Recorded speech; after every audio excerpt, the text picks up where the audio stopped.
What's going on, guys? Welcome back to Nacho Wrestling.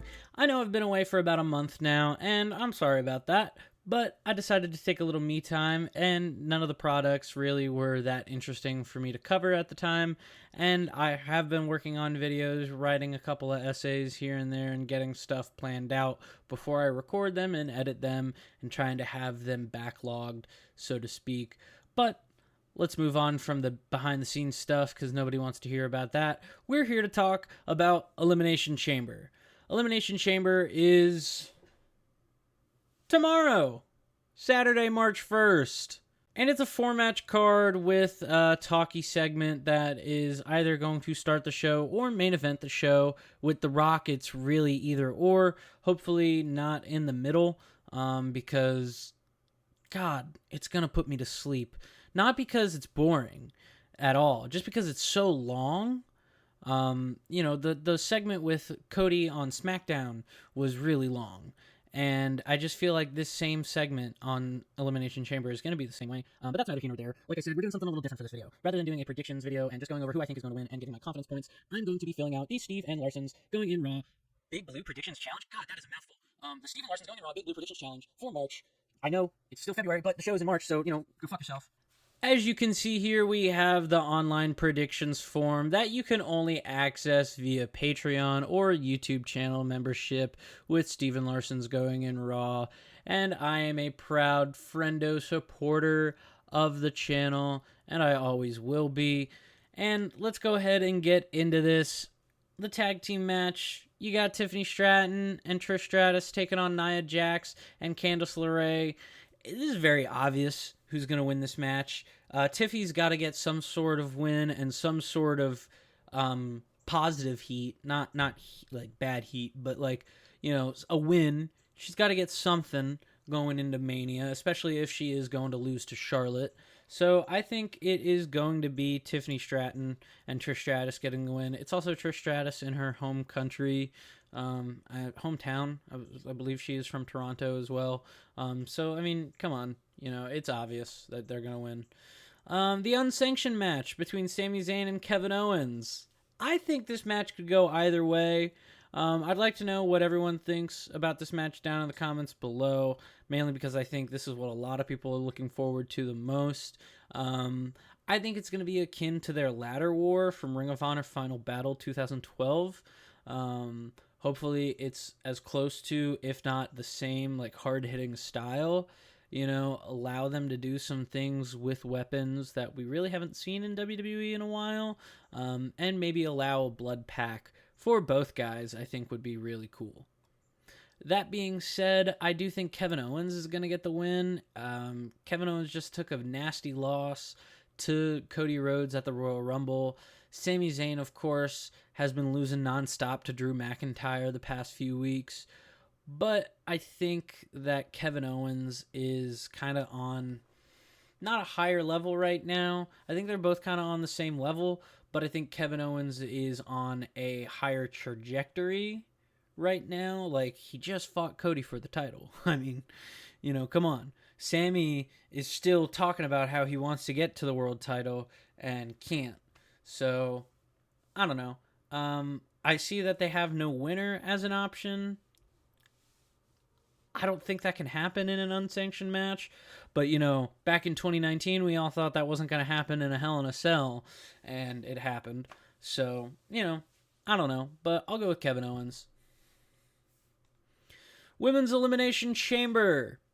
This one's a real toss-up here.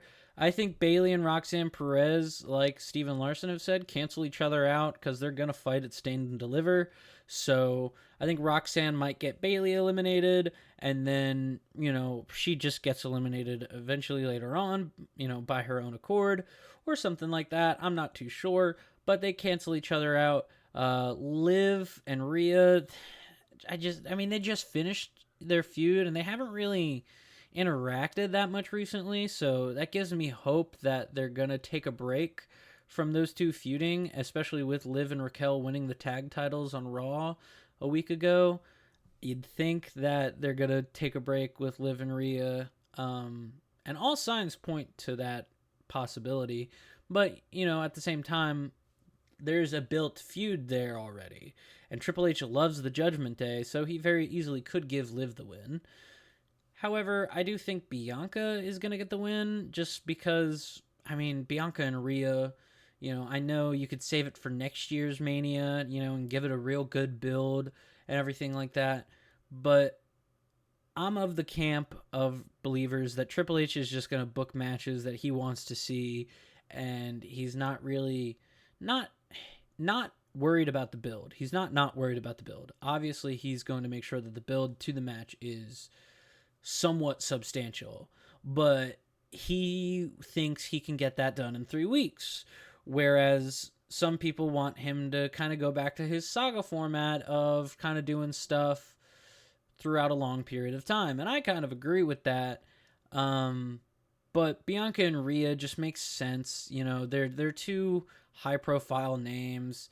This Mania is in Las Vegas, the epicenter of fucking entertainment and everything like that for the United States. So, like, it just makes sense that the WWE tries to get the most bang for their buck with this Mania, especially with all the stuff they have for the men. John Cena, CM Punk, Roman Reigns, Cody Rhodes, all that stuff.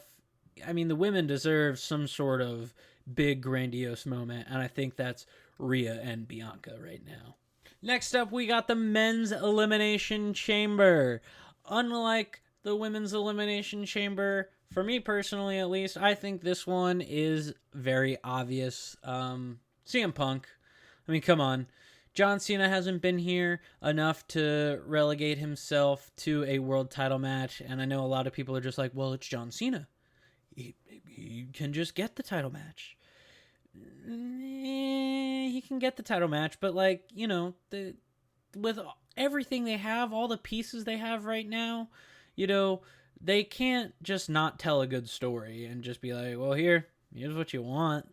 We want a story as well. That's what all the WWE fans are about, is cinema. Well, if there's no cinema with the Cena stuff, then I think they're not going to do it. And right now, there really hasn't been a lot of cinema with the Cena stuff. It's been very cut and dry. There's cinema with Punk. Everything he's been doing has been great. I'm not too confident in Punk winning. So when we get to the confidence points section, I'm not going to put a lot on Punk winning. Because I could see... Man, fuck. I could see Logan Paul winning. I could. However, I don't want it to happen, and I hope it doesn't happen. All that jammering and yabbering aside, I think CM Punk's winning. That's who I want to win. That's who I hope wins. And that's who I'm going to put my money on winning the Men's Elimination Chamber. So let's go ahead and lock that in. And then we have if Cody will accept The Rock's offer. I'm just going to go with no. Because I have a theory that this is going to start the show. Cody's going to say no. And Rock is going to politely be like, that's okay, Cody. I expected you to say no. Just watch the Men's Elimination Chamber later on. Because my guy, my real guy, the guy that I had as a backup for you, is going to win that thing. I guarantee it. And then, it leads to a whole thing of, oh my gosh, who is Brock's hand-picked champion? Is it Drew McIntyre? Is it CM Punk? Is it Logan Paul? Is it Damian Priest? Is it John Cena? Is it Seth Rollins? Well, it doesn't make sense for it to be Seth, and it's not going to be Damian Priest, and fuck no. Logan Paul, you stay 10 feet away from The Rock, please.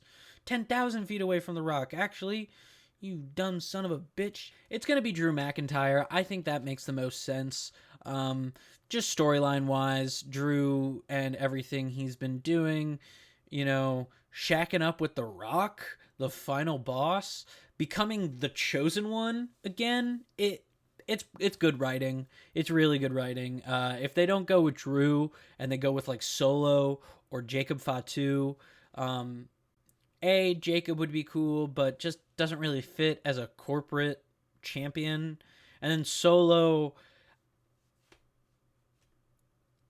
6 months too late on the Solo Rock team up, if that's the case. So I'm going with no for Cody. But overall, will someone be revealed as Rock's corporate champion at the end of Elimination Chamber? I think so.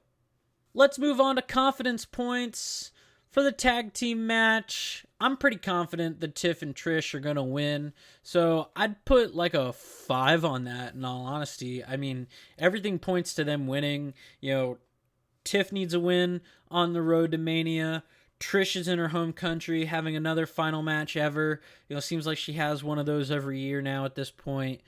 But that's neither here nor there. So 5 confidence points on Tiff and Trish. Tiff and Trish Stratus. The unsanctioned match with Kevin Owens and Sami Zayn. This one's a little tougher for me, but I am a little confident that Kevin is going to get the win, but not like a 4. I'm definitely middle of the road with this one because I can see it going either way. So I'll give it a 3, you know? And I feel like there's good logic there because if Kevin gets the win, I get 3 points. If Kevin doesn't get the win, I lose out on 3 points, which is like, ugh. You know? So it's all math here. It's all math in these big blue predictions. I got you on that, Steven Larson. I got you on that. I'm not good at math, but I'll figure it out. Men's Chamber. Like I said, not confident at all on this one. 1. Because I could see, like, Rock helping Drew win and revealing Drew as his corporate champion the same way they did Rock reveal as corporate champion at Survivor Series 98. Very similar circumstances, you know. But again, I have Punk winning, but like with all the Rock corporate stuff, you know, I'm not sure. So 1 confidence point on CM Punk.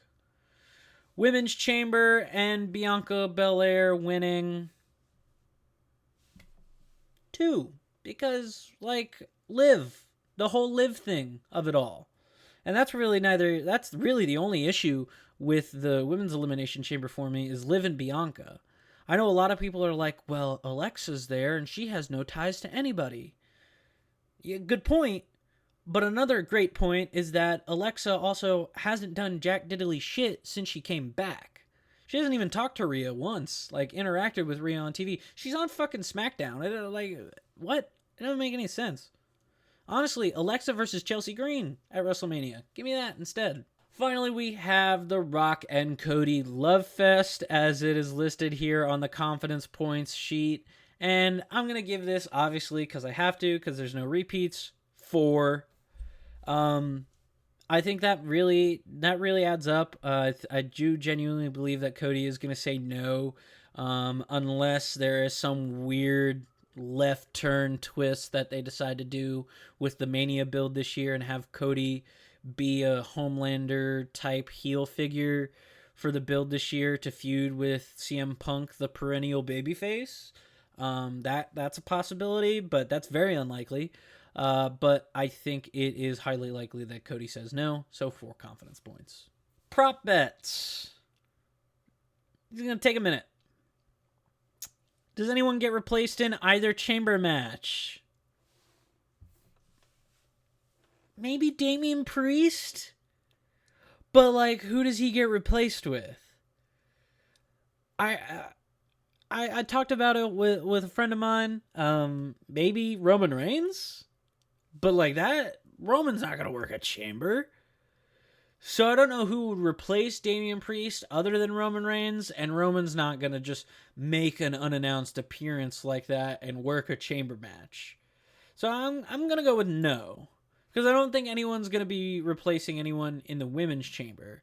Like, Jade isn't going to come in and attack someone and take their spot because Jade got attacked. Like, you know, that doesn't make sense. So I'm going to go with no on that one. Order of entry for the women's. I think Roxanne is going to start at the 2nd. And I think she's going to start with Liv. I think Liv and Roxanne. I think Liv won the run. No. Yes? No, Bailey won the Rumble last year. Did Liv win the Chamber? No, Rhea did because it was in Australia. No. I don't fucking know. I'm not looking it up. I think Liv and Roxanne are going to start it off. Roxanne got to be an Iron Woman of the Royal Rumble, and I think it's only right that she gets to be an Iron Woman of the Elimination Chamber as well. So, yeah, but at least she's going to start second, even though first and second starting is like the same thing. So, I think that should kind of be this. I don't think that should like count, as a difference, but I'm not going to try and argue. Pod 1. Now, I don't know what this means by pod, for the first pod entrant. I'm a little confused by that. So, I'm going to assume that means like the first pod open. I think the first pod open is going to be Naomi. And then after that, I think it's going to go Bailey. And then I think it's going to go Bianca at pod 3. And then Alexa at pod 4. My thought process behind that is because Alexa hasn't been back in a long time. And, she's probably still just a little rusty. So just to make sure that she doesn't hurt herself or do anything, do anything crazy, I think they'll have her come out last. And I don't know. I could see Bianca and Naomi being switched, but I'm pretty sure about that. I'm gonna keep that. Order of elimination for the men's. 1, first out. Easy. I mean, come on. That one's easy. Second one out, you get a lot tougher here. I think Roman's going to come back and cost Seth the match. So I think Seth's going to be the runner-up. I think Punk's going to be your winner. I'm doing this completely out of order, and I'm doing this fucking rapid style here. I've been going for 19 minutes. I think Punk's your winner. I think runner-up is Seth Rollins. I think right before that is John Cena. And then I think Drew McIntyre is third, and then Logan Paul is second. That's honestly how it should go. That's how it should go. Because then you get your friggin' CM Punk Seth Rollins mini match, mini sequel right then and there. So that's how it should go, personally speaking. And I'm pretty confident in that. So let's just, let's go to the confidence points. Women's start, 1. Liv Morgan. Am I confident that Liv Morgan is going to start the Rumble? Not a 12. I'm really confident about Roxanne. I'd give her a 12. I'll give her an 11 because men's Elim 1. I'm giving a 12. Damian is so out first, it's not even funny. And let's see here. Women's start 1. I'm going random here. I'm going completely random. This is a lot of numbers to look at. There's a lot of fucking numbers to look at, guys. I wish I could stretch it out to look at it. You know what I mean? Women start 1. I mean, I could see anybody really starting, but I do think Roxanne is starting. I could see it being Bailey and Roxanne, or Alexa and Roxanne, or Bianca and Roxanne. So I'd put a 3 on Liv. Because I am very iffy on the order of elimination for the men's and everything like that. Even though, I think that's how it should go, I don't think that's how it's going to go. You know what I mean? So, did the women start 2? Women pod 1, I have it as Bailey or Naomi, I believe. Yeah, again, not terribly confident. Women pod 2 is Bailey. I'm a little more confident that Bailey's going to be middle of the pack. Just to kind of stretch out. I think there's going to be a moment where Roxanne kind of shines, and then Bailey gets to come out, and they're going to have an intense stare down. So I think that negates Bailey coming out of the pod second. So women pod 2, technically speaking. So I'll give it an 8. Women pod 3, I have as Bianca Belair. This one I'm gonna give a 4. My lower numbers are gonna be for this because I genuinely the order of entrance for the chamber. I feel is tougher than the elimination. The elimination, you kind of able to tell who's gonna go where. Women pod 4, Alexa Bliss. I'm actually pretty confident with the Alexa that she's gonna be last. That's the only one that I'm yeah, okay. Apart from Roxanne, obviously. I'll give her a 9. I'll give her a 9. Men's Elim 1, we did that. It's Damian Priest. Men's Elim 2 is Logan Paul. I don't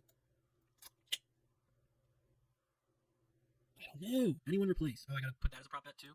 I'm actually not terribly confident. I could see someone getting replaced. I'll put that as a 1 just to be safe. Men's Elim 5 is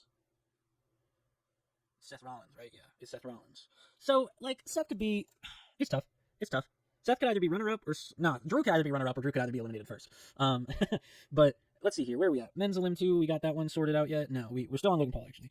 I'm pretty confident Logan Paul's going to be out of there quick. I don't think they're going to want him to work in a chamber that long. I know he's been in them in the past, but I just think with the amount of star power they have, they don't want to waste their time with him right now. Hopefully, that's the case. Men's Elim 3, Drew McIntyre. Yeah, I can see Drew getting eliminated, like, middle of the pack and being upset by, like, CM Punk. So, did 8. Got 7 available. Let's do 7. And then Men's Elim 4, John Cena. I can see John Cena being the runner-up, so like a 5. Yeah, we'll go 5. And then we'll go 6 for Seth. And that's it.